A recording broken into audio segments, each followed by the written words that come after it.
Good morning po sa inyong lahat, guys. Balik trabaho na naman tayo ngayon, guys. Namang problema pa yung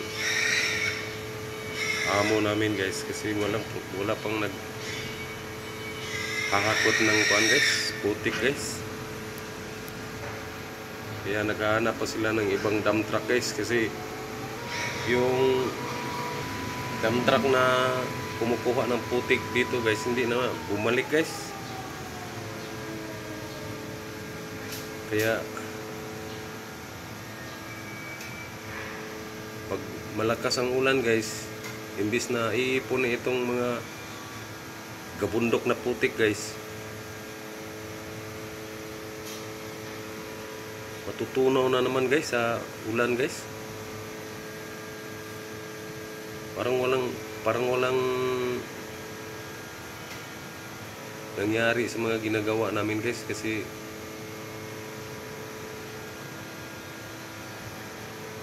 imbis na lilinis na yung mga dadaanan namin, guys, babalik na naman sa dati, guys, pag umulan, guys, kasi yung mga putik, guys, nalulusaw lang siya sa tubig ulan, guys. Kaya ito ngayon ang pinoproblema ng amo namin, guys, kasi naghahanap pa sila ng mga dump truck na maghahakot sa mga putik, guys, at mga basura. Kasi pag hindi ito na tapon itong mga putik at basura, guys, hindi talaga malilinis itong warehouse namin, guys. Paulit-ulit lang kami, guys. 3 linggo na itong ginagawa namin, guys. Ganun pa rin, guys. Walang development, guys. Hindi pa kami umabot sa 50% ng paglilinis, guys.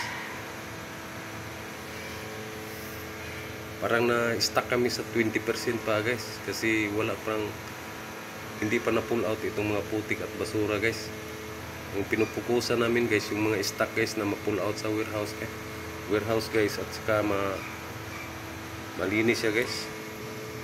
Grabe, guys, nakakapagod talaga dito magtrabaho ngayon, guys, kasi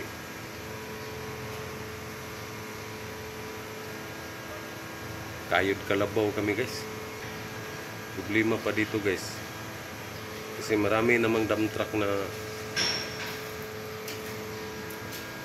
ma-hire, guys, pero ang problema, guys, yung pagtatapunan ng mga putik at basura, guys.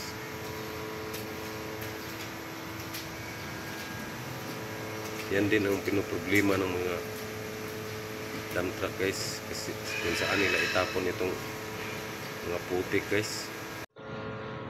Ayan, guys, oh, tingnan nyo, guys,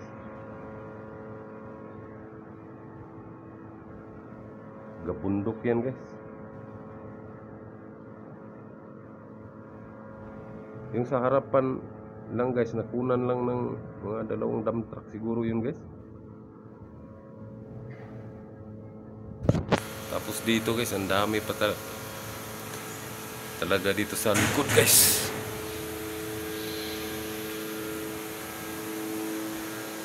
Oh, nandun pa sa likod, guys, oh.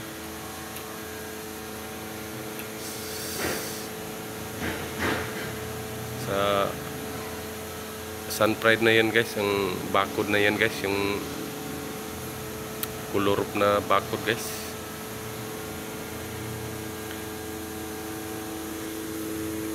Ano, guys, hindi tuloy kami makapag trabaho ng maayos dito, guys, dahil mahirap ang daanan, guys. Pati dito sa loob ng house namin, guys, oh, hindi pa namin nalinis, guys, kasi wala pa kaming time maglilinis dito, guys. Oh.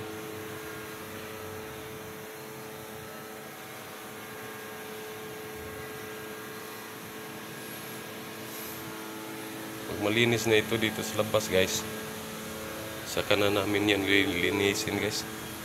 Ito po guys.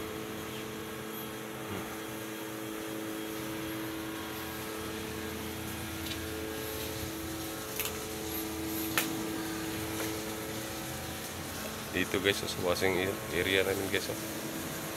Grabe pa guys. Diyan banda guys, dadaanan yan namin guys. Daanan yan guys. Papunta doon sa gilid ng storage guys. Yan guys oh. Grabe talaga guys.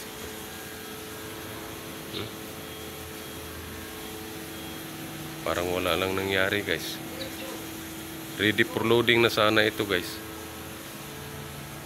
Itong mga putik guys, problema lang, wala pa silang nahanap na dump truck na kumukuha rito guys. Kaya paulit-ulit itong trabaho namin guys.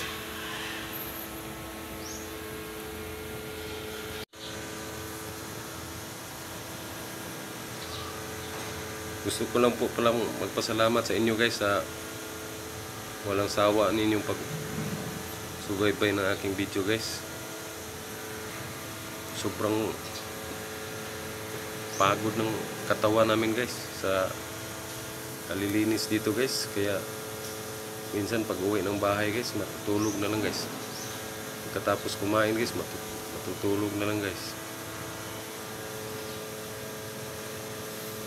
Kaya minsan hindi ako makapag-upload ng video guys.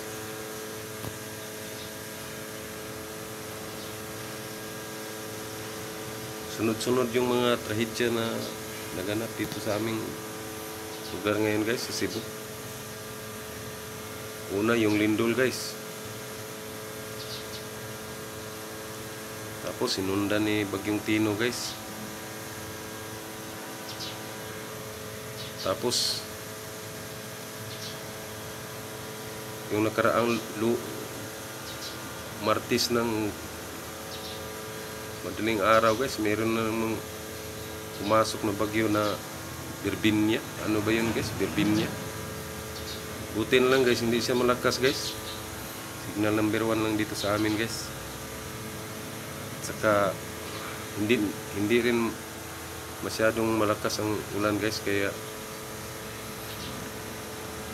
medyo okay lang kami guys. Pero